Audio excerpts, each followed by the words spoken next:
하나님의 은혜로 예수님을 믿어 거듭나게 된 자는 하나님의 나라 천국 시민이 되었습니다. 여러분 이 사실을 믿으십니까? 여러분 이 사실을 믿으세요? 우리의 신분이 땅에 속한 것이 아니라 하나님의 나라 천국에 속하게 되었다라는 것입니다. 그런데 여기서 우리가 분명히 알아야 할 것은 우리가 하나님의 나라 천국에 속한 자가 되었지만 우리는 여전히 아직 완성되지 않은 그러한 하나님의 나라 가운데에 속해 있다라고 하는 것입니다. 예수님께서 육신을 입고 이 땅에 오심으로 이 땅에 하나님의 나라가 임한 것은 사실이지만 우리는 여전히 아직까지 완전하게 이루어지지 않은 그러한 하나님의 나라 가운데에 속해 있다라고 하는 것이죠. 그렇다면 하나님의 나라는 언제 완전하게 이루어지게 됩니까? 예수님께서 심판주로 다시 오실 때에, 예수님께서 재림하시는 그날에 하나님의 나라가 완전하게 이루어지게 된다라고 하는 것입니다. 그렇기에 신자는 육신으로 사는 동안 어때요? 수많은 죄의 유혹 가운데에서 또 갈등하고 번민하며 살아가게 되는 것입니다. 그렇기 때문에 믿음을 가지고 산다는 것이 더욱 힘이 드는 것이죠. 그런데 여러분, 우리가 또 중요하게 기억해야 할 것은 하나님께서는 죄악 가운데에서 또 그렇게 갈등하고 번민하며 살아가야 하는 저와 여러분을 홀로 내버려 두시지 않으셨다라고 하는 사실입니다. 우리에게 하나님의 지혜를 알게 하셔서 하나님의 지혜로 말미암아 죄의 유혹에 맞서 싸워 이기게 하셨다라고 하는 것이죠. 여러분, 무엇으로 죄의 유혹에 맞서 싸워 이기게 하셨다고요? 하나님의 지혜, 하나님의 지혜로 말미암아 죄의 유혹에 맞서 싸워 이기게 하셨다라는 거예요. 하나님을 아는 지혜로 우리는 믿음을 가지고 이 땅을 사는 동안 선한 영향력을 행사하고 또 사람들에게 복음을 증거하며 그들을 하나님께로 인도하는 자로 그렇게 살아가도록 하나님 우리를 세워주셨다라고 하는 것이죠. 따라서 신앙을 가지고 사는 저와 여러분은 늘 하나님의 지혜로 100% 충전되어 있어야 한다라고 하는 것입니다. 여러분, 아무리 좋은 핸드폰이 있으면 무엇합니까? 배터리가 다 떨어져 버렸어요. 충전되어 있지 않아요. 1,000만 원짜리 핸드폰이 있어도 1억 원에 호가하는 핸드폰이 있다고 해도 무용지물이 되는 거예요. 그 안에 있는 수많은 좋은 기능들을 제대로 사용할 수가 없게 되는 것처럼 하나님을 신앙하는 신자들이 하나님의 지혜로 충전되어 있지 않으면, 하나님의 지혜로 충만한 상태에 있지 않으면 어때요? 세상에서 하나님을 영화롭게 해드리며 살아갈 수가 없다라고 하는 것입니다. 그러니 우리는 하나님의 말씀 앞으로 나와서 하나님의 지혜로 충만함을 입어야 하는 거예요. 그렇기 때문에 교회에서는 목사님이 교회로 모여야 합니다, 교회로 자꾸 나오셔야 합니다라고 말씀드리는 이유가 바로 이런 측면인 거예요. 우리가 하나님의 지혜로 충전되어야지만 세상에 나아가서 하나님의 자녀로서 선을 행할 수가 있게 되는 것이고, 하나님의 자녀로서 하나님을 영화롭게 해드리는 그러한 믿음의 사람으로 우리가 살아갈 수 있기 때문이다라는 것입니다. 그렇기 때문에 여러분, 하나님을 아는 지혜라고 하는 것은 여러분 우리의 육신의 삶과 결코 동떨어진 것이 아니다라고 하는 것이죠. 하나님의 지혜는 우리 삶의 모든 부분에 선한 영향력을 행사하면서 정말 하나님을 기쁘시게 해드리는 삶으로 우리를 인도해 주기 때문입니다. 따라서 하나님을 아는 지혜로 충만한 사람은요, 이 땅 가운데에서도 복된 인생을 살아가게 되는 것입니다. 사람들로부터 칭찬받고 인정받는 그런 삶을 살아가게 되는 거예요. 여러분, 그러니 하나님의 지혜가 얼마나 좋은 것입니까? 우리가 얼마나 더 하나님의 지혜를 사모해야 하겠습니까? 하나님의 지혜로 늘 100% 충전되어 있는 충만함을 입으시는 그러한 성도님들이 되시기를 축복합니다. 이 시간 하나님의 말씀을 통하여 우리의 심령이 하나님을 아는 지혜로 정말 100% 충전되어지기를 간절히 소망합니다. 오늘 우리가 함께 읽은 이제 20장의 말씀을 보게 되면 하나님을 아는 지혜에 대하여 이제 부분별로 우리들에게 가르침을 주시고 있습니다. 첫 번째 20장 1절의 말씀은 술에 대한 잠언입니다. 술과 관련된 잠언이에요.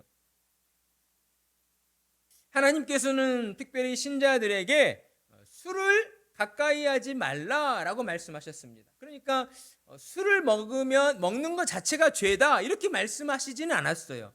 그러나 술을 가까이 하지 말라, 술 취하지 말라라고 우리에게 분명하게 말씀하셨다는 거예요. 왜요? 거기에는 그만한 이유가 있기 때문인 것이죠. 여러분, 술을 많이 먹게 되면 어떻게 됩니까? 사람이 취하게 됩니다. 취하게 된다는 것은 사람이 어떤 평소에 이성적인 사고를 가지고 행동을 하게 되는데, 우리가 평소에는 근데 술을 먹고 취하게 되면 어때요? 이성적인 사고를 하지 못하게 되고 어때요? 이성적인 그러한 판단과 행동을 하지 않게 되는 것이죠. 그렇기 때문에 성경 말씀에서는 술을 먹고 취하게 되면 거만한 행동을 하게 되고, 그리고 그 입술에 고삐가 풀려서 해야 할 말과 하지 말아야 할 말을 가리지 않고 내뱉게 되는 그런 어리석은 모습을 보이게 된다라고 우리에게 말씀을 하고 있는 것입니다. 따라서 하나님께서는 우리에게 술을 가까이 하는 자, 술과 친한 사람은 어때요? 지혜로운 사람입니까? 지혜롭지 못한 사람입니까? 지혜롭지 못한 사람이 된다라는 것이죠.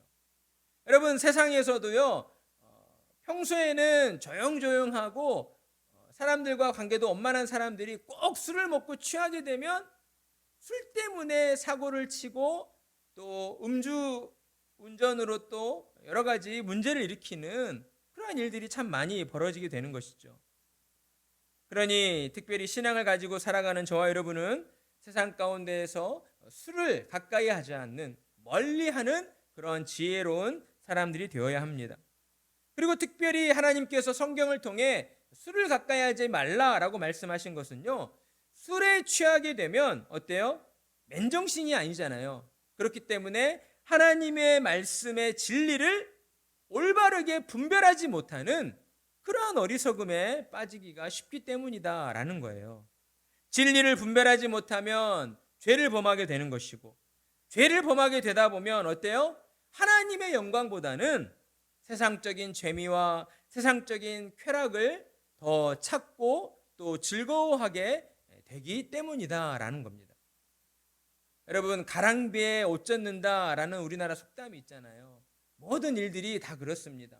좋은 일이든 나쁜 일이든 처음부터 모든 것들이 다 이루어지는 어떤 모습으로 우리에게 다가오질 않아요. 특별히 나쁜 어떤 일들은 더 그렇습니다. 그러니까 우리의 작은 행동이나 습관 하나하나도 하나님이 기뻐하시지 않는 모습, 하나님이 기뻐하시지 않는 결과의 모습들이라고 한다면 우리는 그것들을 피하고 멀리할 줄 아는 그런 지혜로운 사람들이 되어야 하는 것입니다. 그리고 2절의 말씀은 이제 권력을 두려워할 줄 알아야 한다라고 말씀을 하셔요. 하나님께서는 특별히 선한 왕을 두려워해야 한다라고 말씀하고 있습니다. 왜냐하면 선한 왕은 그 나라를 다스릴 때에 모든 일들을 공정하게 다스리기를 기뻐하는 왕이기 때문이다라는 것이죠. 따라서 지혜로운 사람은 선한 왕 앞에서 어떤 개인적인 사리사욕을 챙기려는 그러한 욕심을 품지 않는 것입니다. 왕이 가지고 있는 권력을 이용해서 나 혼자만 잘 먹고 잘 살아보겠다라고 하는 그러한 부귀영화를 누려보겠다라고 하는 마음을 가지지 않는다라는 것이죠. 왜 그렇습니까? 선한 왕이 진노함으로 말미암아 그에게 큰 심판과 어려움을 또한 내리게 되기 때문이다라는 것이죠.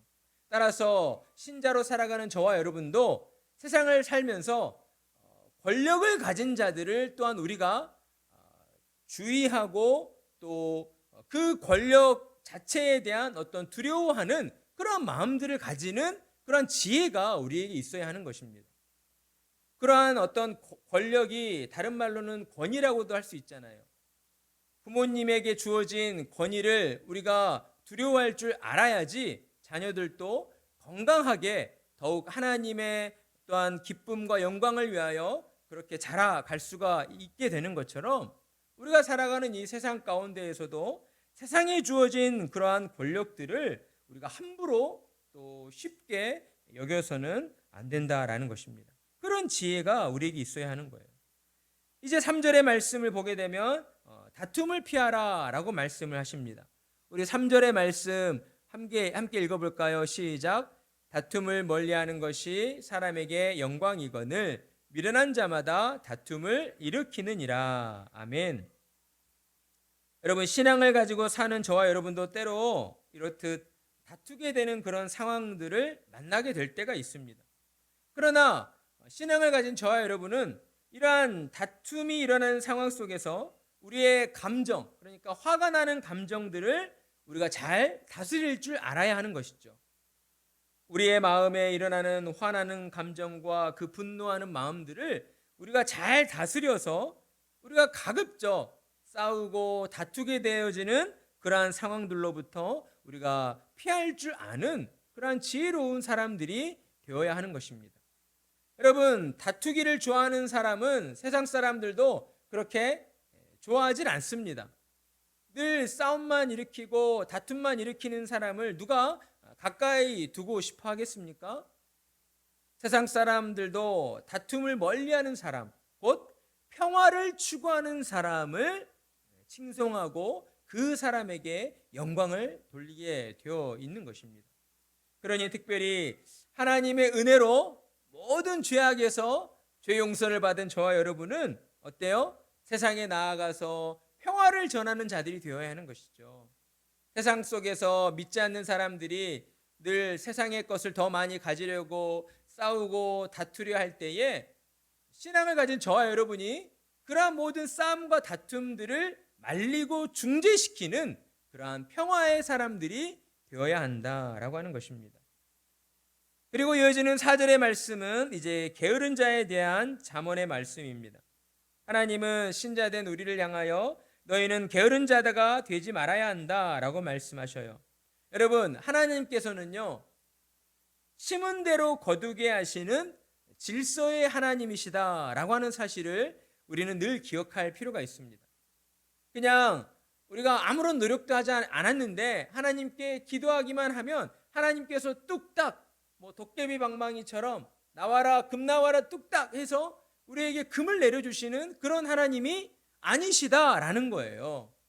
우리가 하나님 앞에 우리의 육신의 삶의 어려움의 문제들을 두고 하나님께 하나님 도와주십시오라고 기도해야 하는 것은 마땅하지만 그렇다고 우리의 마음에 하나님을 생각할 때에 그냥 내가 기도하기만 하면 하나님이 모든 것을 다 알아서 들어주실 거야 라는 그러한 생각들을 우리가 가져서는 안 된다라는 것이에요. 왜요? 하나님은 심은 대로 거두게 하시는 질서의 하나님이시기 때문입니다. 우리가 행한 대로 갚아주시는 보응의 하나님이시기 때문이다라는 거예요. 여러분, 그러니까 하나님께서 얼마나 공정하신 분이시겠습니까? 신앙을 가진 저와 여러분이 특별히 이 말씀을 우리 마음 가운데 잘 간직해야 하는 것이겠죠. 이 땅을 살면서 정말 하나님 앞에서 우리는 어때요? 모든 일들에 있어서 최선을 다하고자 하는 마음을 가지고 하나님이 기뻐하시는 일들로 또한 하나님께서 열매 맺어주시기를 바라는 간절한 마음을 가지고 우리의 모든 삶에 열심으로 성실하게 우리가 살아가야 한다라는 겁니다. 우리에게 주어진 직장 생활, 나에게 어떤 직업이 있다면 그 직업을 대함에 있어서도 그냥 마지못해서 그 일을 행하는 것이 아니라 그 모든 순간 하나님의 영광을 위해서 우리가 최선을 다해 그 일들을 해나가야 하는 거예요. 가정에서 또 부모로서 자녀들을 가르치고 양육할 때에도 분명히 힘이 들고 어려움이 있고 마음에 때로는 정말 어떻게 해야 할지 모르는 그런 답답한 순간들이 있지만 그 순간들 속에서도 우리는 하나님을 믿고 의지함으로 내게 주어진 그 일들을 또한 하나님의 영광을 위하여 내가 최선을 다해 나가겠다라고 하는 그런 마음들을 우리가 가져야 하는 것입니다. 그래야 할 때 하나님께서는 우리의 모든 삶에 또 우리와 함께하여 주시며 우리의 손이 부끄럽지 않도록 우리에게 좋은 것들을 베풀어 주시는 거예요. 하나님의 그러한 지혜를 가지지 못한 게으른 사람들은 어때요? 남들이 열심히 일할 때에 놀고 먹고 있다가 그냥 그 사람들이 추수할 때가 되어서 추수하니까 꼭 개미와 배짱이처럼 배짱이가 어때요? 아무것도 일하지 않고 있다가 개미들에게 구걸하잖아요. 그런데 하나님께서는 그렇게 구걸할지라도 얻지 못할 것이다 라고 말씀을 하신다는 것이죠. 왜요? 하나님은 심은 대로 거두게 하시는 그러한 질서의 하나님이시기 때문인 것입니다. 그러니 신앙을 가진 저와 여러분은 늘 최선을 다해서 우리에게 주어진 삶을 또한 살아가야 하고 그 가운데에서 하나님이 맺어주시는 귀한 열매들을 또 감사함으로 받는 그런 신앙의 사람들이 되어야 하는 것입니다. 그리고 이제 5절 말씀은 우리에게 무엇을 가르치고 계시는가? 신앙을 가진 너희는 사람의 외모가 아니라 사람의 마음을 살피는 자들이 되어야 한다라고 말씀하고 있습니다. 사람의 마음에 있는 모략은, 여기서 모략이라고 하는 것은요, 계획이나 어떤 속셈을 뜻하고 있어요. 그러니까 우리나라 속담에도 10길 물속은 알아도 한 길 사람 속은 안다 모른다? 모른다라는 속담이 있잖아요. 그런 것처럼 사람의 마음 속에 있는 그 마음 깊은 곳에 있는 그 계획들은 우리가 알 수가 없다는 거예요. 그러나 어떤 사람들은 알 수 있어요. 명철한 사람들은 그 사람의 마음 깊은 곳에 있는 것들을 끄집어내어서 그것들을 가지고 하나님의 영광을 돌리게 하는 자들이다라고 말씀을 하고 있는 것이죠. 명철하다는 것은 하나님을 아는 지혜로 충만한 사람들을 의미하고 있습니다. 그러니까 우리가 하나님의 말씀으로, 하나님의 지혜로 우리가 더욱 훈련받고 또 하나님의 말씀 안에서 우리가 더욱 깨달음을 얻게 되어지면 어때요? 우리의 눈으로 보여지는 사람의 그 외모를 가지고 판단하는 것이 아니라 우리가 그 어떠한 사람들을 만났을 때에, 그 사람들을 대할 때에 그 사람들의 마음의 상태, 그 사람들의 영혼의 상태를 우리가 바라볼 수 있게 되는 그러한 은혜의 사람들로 또한 쓰임받게 되어진다라는 것입니다. 여러분, 이것이 참 놀라운 일 아닙니까? 세상 사람들은 그저 눈에 보여지는 대로 사람들을 판단하고 또 사람들을 대하려고 합니다. 그러나 신앙을 가진 저와 여러분은 하나님께서 그러한 하나님의 지혜로 사람의 마음의 중심을 또한 우리가 살필 줄 아는 그러한 능력을 우리에게 주신 거예요. 그러니 신앙을 가진 저와 여러분은 세상 속에서 어때요? 사람들의 마음을 살피면서 그들의 영혼을 하나님께로 또한 인도해 나가는 그러한 믿음의 사람들로 우리가 살아가야 한다라는 것입니다. 그리고 6절의 말씀은 특별히 신앙을 가진 저와 여러분을 향하여서 하나님께서는 너희가 살아가는 모든 삶 속에서 사람들과의 관계 속에서 신실한 사람들이 되어야 한다. 믿을 만한 사람들이 되어야 한다라고 우리에게 말씀해 주고 있습니다. 우리 6절의 말씀 함께 읽어볼까요? 시작. 많은 사람이 각기 자기의 인자함을 자랑하나니 자를 누가 만날 수 있으랴. 아멘. 여러분, 우리가 살아가는 세상에서는요, 믿지 않는 사람들도 어떠한 선행을 통해서 자신이 얼마나 착한 사람이고 자신이 얼마나 의로운 사람인가를 드러내려고 하는 그러한 사람들이 참 많이 있습니다. 대부분의 사람들이 그렇다라고 볼 수가 있어요. 그러나 하나님께서 진정 원하시는 것은요, 그런 어떤 외적인 구제와 어떤 외적인 행함의 어떤 그 선을 베푸는 행함으로서만이 아니라 어때요? 사람들 관계 속에서 또 무엇보다 하나님 앞에서 신실한 사람이 되어야 한다라고 우리에게 말씀을 하신다라는 것이죠.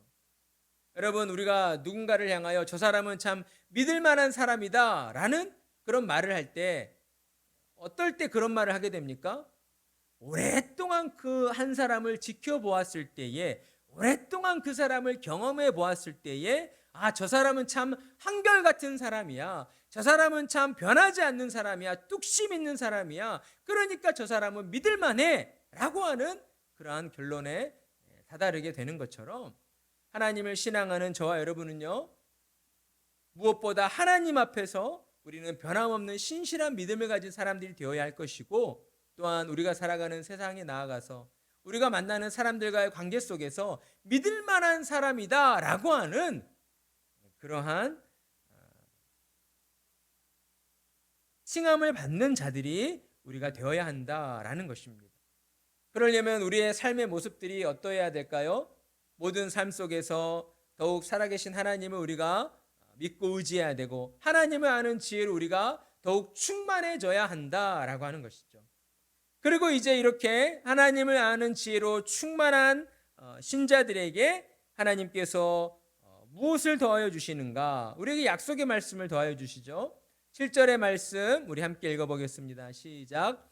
온전하게 행하는 자가 의인이라, 그의 후손에게 복이 있느니라. 아멘. 여러분, 온전하게 행하는 자는 어떤 사람일까요? 방금 우리가 함께 나누었던 하나님의 지혜의 말씀에 따라서 순종하며 사는 사람들이다 라고 할 수 있습니다. 하나님께서는 이렇듯 흠 없는 자로, 순결한 자로 살아가는 사람을 의인이다 라고 칭해 주시는 것이죠. 따라서 또한 온전하게 행하는 의인된 자들은 결국 예수님을 구주로 믿고 따르는 신자된 저와 여러분들이다 라고 할 수가 있는 것입니다. 하나님께서는 세상에서 예수님을 구주로 믿고 따르는 자들을 의인으로 여겨주십니다. 그리고 예수님을 더욱 신실하게 믿고 따르는 자들에게 어때요? 믿는 자들의 그 자녀들이, 후손들이 복을 받아 누리게 되는 그러한 형통함의 은혜를 더하여 주신다라고 우리에게 약속해 주셨다라는 것이죠.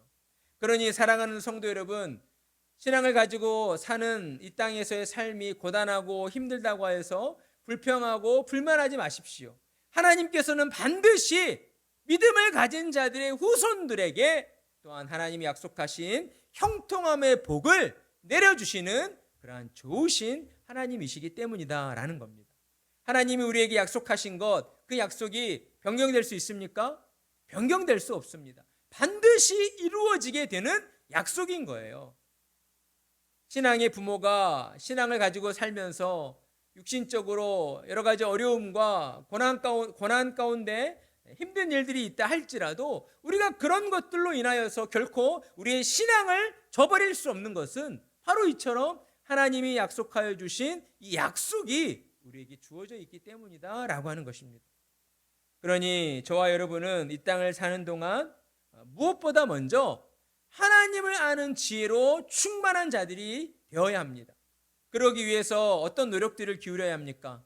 하나님의 말씀 앞으로 나오기를 우리가 노력해야 되고, 교회에서 행해지는 여러 가지 성경 공부, 교리 공부 이런 시간들을 더 사모하는 사람들이 되어야 하는 것이죠. 가만히 있는다고 하여서 하나님을 아는 지혜가 우리에게 충전되는 게 아니에요.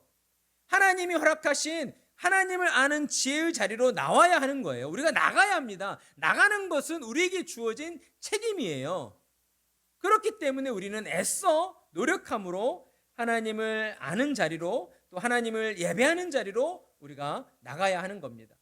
그리야 할 때에 우리의 심령은 하나님의 지혜로 100% 충전되게 되고, 하나님이 주시는 그 힘과 에너지를 힘입어서 우리에게 주어진 삶 속에서 어때요? 온전하게 행하는 자로, 하나님이 기뻐하시는 의인된 자로 우리는 살아가게 된다라고 하는 것입니다. 그래야 할 때에 저와 여러분의 삶에는 하나님이 동행하여 주시는 놀라운 축복이 주어지게 될 것이고, 또한 우리의 자녀들의 삶 가운데에는 모든 날들 하나님이 지켜주시고 보호해 주시고 함께하여 주시는 그러한 형통함의 복이 우리의 자녀들에게 이루어지게 될 것입니다. 하나님의 약속을 믿고 날마다 더욱 하나님을 아는 지혜로 충만하여지는 복된 성도님들 되시기를 간절한 마음으로 축복합니다.